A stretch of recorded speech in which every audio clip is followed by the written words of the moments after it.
ఉన్న బంగారాన్ని విడిపించి ఆ రోజు ఆన్లైన్ రేటుకే మేము కొంటాం. Sharma gold company.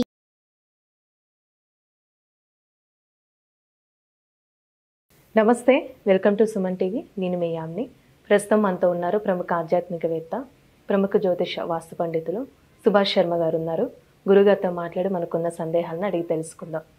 నమస్కారం గురుగారు. శ్రీమాత్రే నమః. గురుగారు, మనకి నిర్జల ఏకాదశి రాబోతుంది అంటున్నారండి. అసలు ఆ రోజు ప్రత్యేకత ఏంటి? ఎలాంటి మంత్రం జపిస్తే మంచిది అంటారు ఆ రోజు? నిర్జల ఏకాదశి అనేటటువంటిది పరమ పవిత్రమైనటువంటి రోజుగా భావన చేస్తారు. ఆ రోజు ఏకాదశి అంటేనే ఉపవాసానికి ఒక ప్రత్యేకత అని చెప్పుకోవచ్చు.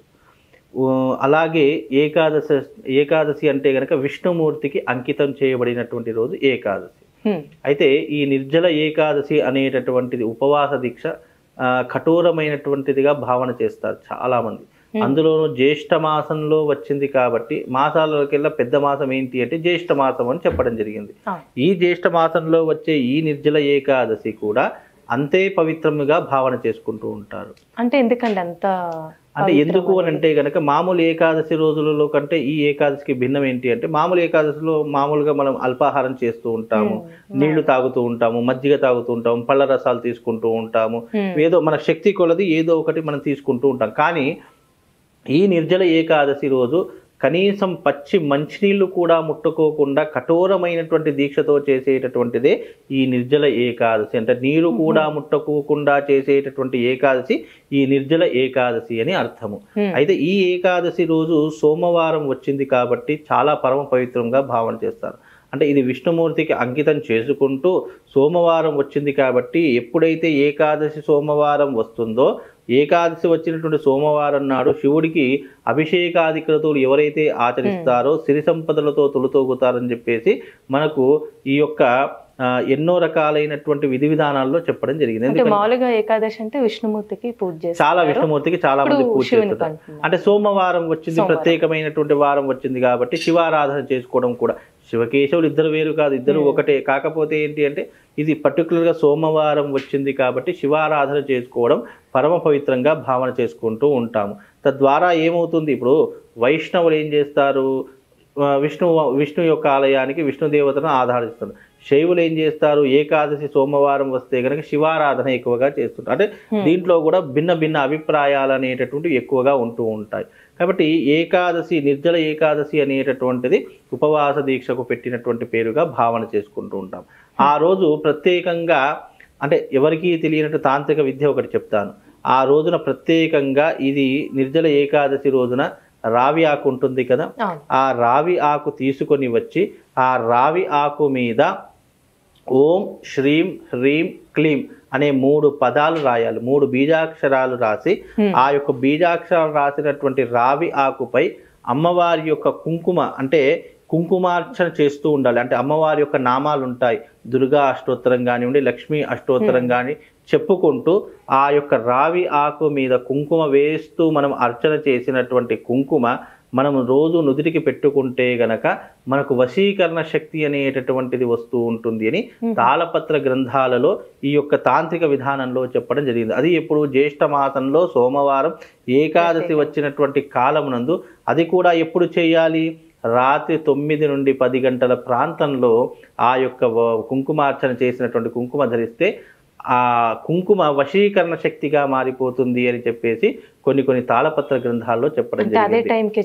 ఆ టైంకే చేయాలి, అదే సమయంలో చేయాలి. అలా చేస్తే గనక అపూర్వమైనటువంటి శక్తి సామర్థ్యాలు పొందవచ్చు అని చెప్పేసి కూడా మనకు కొన్ని గ్రంథాల్లో చెప్పడం జరిగింది. అంటే ఇవన్నీ కూడా తాళపత్ర గ్రంథాల్లో ఉన్నటువంటి కొన్ని ప్రధానమైనటువంటి అంశాలు మనకు కొన్ని గ్రంథాలలో చెప్పడం జరిగింది. ఈ జ్యేష్ఠ మాసంలో వచ్చే ఏకాదశి చాలా పరమ పవిత్రమైనటువంటిది. అందుకే కఠోరమైనటువంటి దీక్ష ఎందుకు చేయమనం, కనీసం నీళ్లు కూడా ముట్టుకోకుండా ఆ రోజున ఏమీ తినకుండా రాత్రి 9 గంటల వరకు ఉపవాసంలో 9 గంటల తర్వాత ఆ కుంకుమార్చన చేసినటువంటి కుంకుమ ఆ రోజున అలాగే ఉంచాలి. దాని మీద ఏం అక్షరాలు, ఓం శ్రీం హ్రీం క్లీం అనే 3 అక్షరాలు ఓంకారం రాయాలి. ఓంకారం రాసిన తర్వాత శ్రీం హ్రీం క్లీం అనే 3 అక్షరాలు రాయాలి. ఈ 3 అక్షరాలు రాసి దానికి కుంకుమార్చన చేసినటువంటి కుంకుమ దుర్గాష్టోత్తరం కానీ లక్ష్మాష్టోత్తరం కానీ తీసుకొని ఆ కుంకుమార్చన చేసినటువంటి కుంకుమ మనము నుదిటికి పెట్టుకోవడం ద్వారా మనం ఎవరు కోరుకుంటే వాళ్ళు వశీకరణం అవుతారు అనేటటువంటి భావన ఆ యొక్క గ్రంథాల్లో చెప్పడం జరిగింది. అంటే ఇంకా ఎలాంటి సమస్యలకి పరిహారం ఉపయోగపడింది? చాలా విశేషమైనటువంటి సమస్యలు. ఏకాదశి అంటేనే పరమ పవిత్రమైనటువంటి రోజుగా చెప్పుకోవచ్చు. అందులో మనము అప్పుల బాధలు తీర్చుకోవడానికి, వివాహం కావడానికి, అలాగే సంతానం లేనటువంటి వారికి సంతానం కావడానికి కూడా ఈ యొక్క ఏకాదశి చాలా పరమ పవిత్రంగా భావన చేసుకుంటాం. అంటే ఆ రోజు సోమవారం వచ్చింది కాబట్టి ఐశ్వర్యకారకుడు ఎవరు అని అంటే చాలా మంది లక్ష్మీదేవి యొక్క అమ్మవారి పేరు చెప్తారు. కానీ ఐశ్వర్యకారకుడు ఎవరయ్యా అని అంటే గనక ఐశ్వర్యకారకుడు పరమశివుడు అని చెప్పుకోవచ్చు. పరమశివుడే ఐశ్వర్య ప్రదాత. ఇక్కడ లక్ష్మీదేవి కాదు ఐశ్వర్యాన్ని ఇచ్చేది, శివుడే ఐశ్వర్య ప్రదాత అని చెప్పేసి మనకు శివపురాణంలో మార్కండేయ పురాణంలో కూడా చెప్పడం జరిగింది.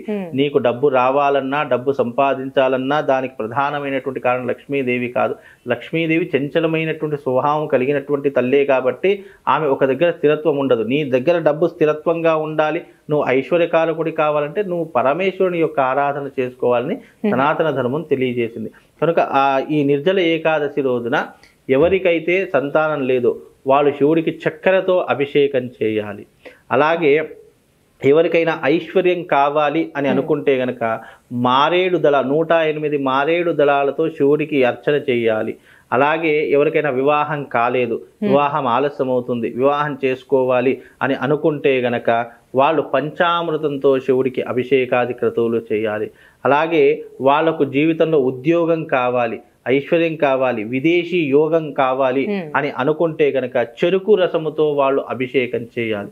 ఈ రకమైనటువంటి పదార్థాలతో అభిషేకం ఈ ఏకాదశి రోజున చేస్తే, నిర్జల ఏకాదశి రోజున చేస్తే తప్పకుండా వాళ్ళకు అనుకున్నటువంటి కోరికలు సకాలంలో నెరవేరుతాయి అని చెప్పేసి కూడా మనం చెప్పుకోవచ్చమ్మా. అంటే ప్రత్యేకంగా ఏమైనా మంత్రం అంటూ ఉందా అంటే ఆ రోజు జపించడానికి? నిర్జల ఏకాదశి రోజున ఏదైనా మంత్రం జపించుకోవాలి అని అనుకుంటే గనక దానికి తప్పకుండా అమ్మవారి యొక్క మంత్రం ఉపదేశం ఇస్తాను. ఆ మంత్రం చదువుకోండి. ఆ మంత్రం చదువుకోవడం వల్ల మీకు అనంతమైనటువంటి ఎన్నో రకాలైన సమస్యల నుండి మీరు విముక్తి పొందవచ్చు. ఆ మంత్రం ఏంటి అంటే గనక మీకు వీలుంటే రాసుకోండి. నమో దేవ్యై మహాదేవ్యై శివాయై సతతం నమః, నమ ప్రకృత్యై భద్రాయై నిహతాం స్మరతాత్తతా అనేటటువంటి మంత్రాన్ని చదువుకోండి.